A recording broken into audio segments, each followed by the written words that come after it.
Hello everyone, this is Bill Apter, and here at the beautiful Sands Hotel and Casino in Bethlehem, Pennsylvania, TNA Impact taking place, and look who I ran into. Smashing Pumpkins, Billy Corgan.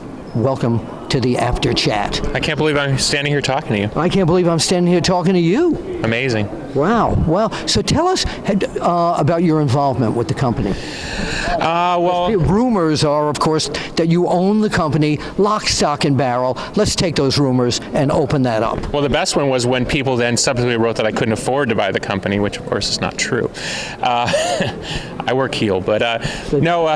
Doing a good job at it. Thank you.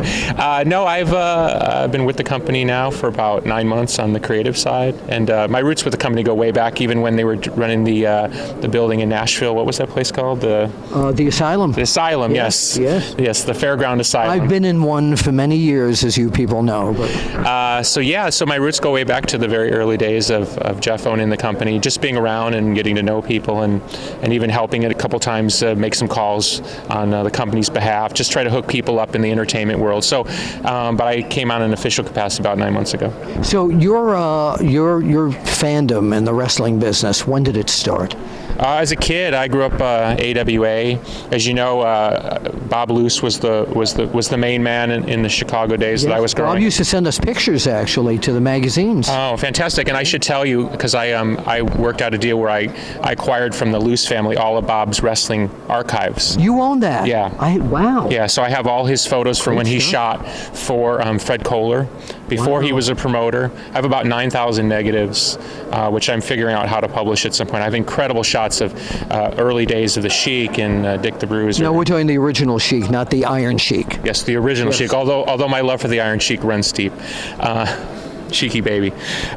Wait, what? Let's pursue that. Why does that run so deep? Well, I've gotten to know the brothers that help the Sheik, and great guys, and have a lot of love for the Sheik. I grew up, as a lot of people did, on his greatness. And who were your inspirations back there that you kept buying tickets to see and watched on TV? Bruiser, Crusher, Baron von Raschke. People like Superstar would come in and work for Luce, and so we'd see him on television to build up what was obviously the paydays at the amphitheater. Right. So unfortunately, I never got to go to any of those shows. My family didn't believe in my interest in wrestling. I'm sure a few people can relate to that, but I, of course, watched all the build-ups on television, and then when we started getting like TBS Superstation, so I'd see Flair and Arn and you said you read the magazines growing up. Oh yeah, that's how I know you, of course, going way back. So and I follow the stuff you put up online and stuff. So.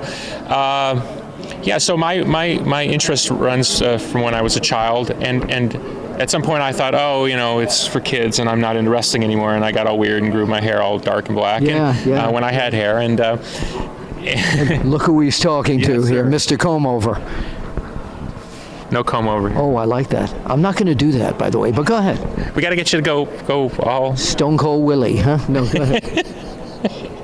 Anyway, so and I wandered back sort of in the height of the ECW days and the Stone Cold Attitude Era. That sort of drew me back in, which obviously was an incredible time. Drew everybody back in. Yes, and next thing you know, I'm standing backstage talking to Paul Heyman. I didn't know who Paul. I knew who Paul Heyman was, but I didn't know who Paul Heyman is. His placement in the business. Yes, and if you've ever been at the receiving end of a very personal Paul Heyman promo. I have many times. Yes.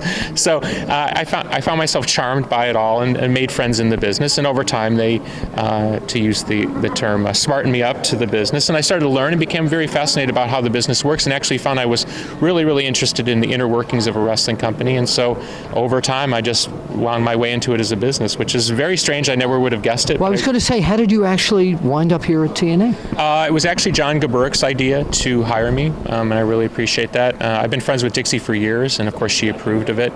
I'd pitched on working with them in the past, but it kind of never went anywhere under different regimes. Maybe I was too much of an outsider. Right. But maybe now TNA was in a position where an outsider's opinion was a good thing, especially with the changing face of entertainment. Absolutely. People cutting the cord, going to online things. I think those are things I have a lot of experience in. I can bring Social media. Well, it's not just that. I think it's the changing face of the way people are going to take wrestling entertainment in. We've seen the ratings fall for everybody. People are going more online. They want to view their programming the way they want to view it when they want to view On it. their telephones, on everything, cell phones. But the fantastic thing is, and wrestling has yet to make this transition, and this is something I harp on in our company, wrestling is primed for that revolution of the way people are going to watch television. Wrestling is actually going to benefit from the changes of how people consume their wrestling entertainment. Well, you can watch it anywhere, on any device. I think it will open up a tremendous amount of opportunities for people to go back to what makes wrestling great: cutting great promos, making great feuds. Yeah. And in many ways, investigating deeper into feuds and why people are compelled to watch for how a feud concludes, changing the way we film those things and exploit those things as far as an entertainment company. So I'm very excited about those opportunities coming forward. But we're obviously still in that very painful transition of old television, which is versus what I would call new television. Yeah, I would talk old television. I'm thinking 1950 Philco TVs. You're going back to the Dumont network. Yes, yeah, way back where I first saw wrestling when I was a little kid. Catch us up on what's happening with you musically.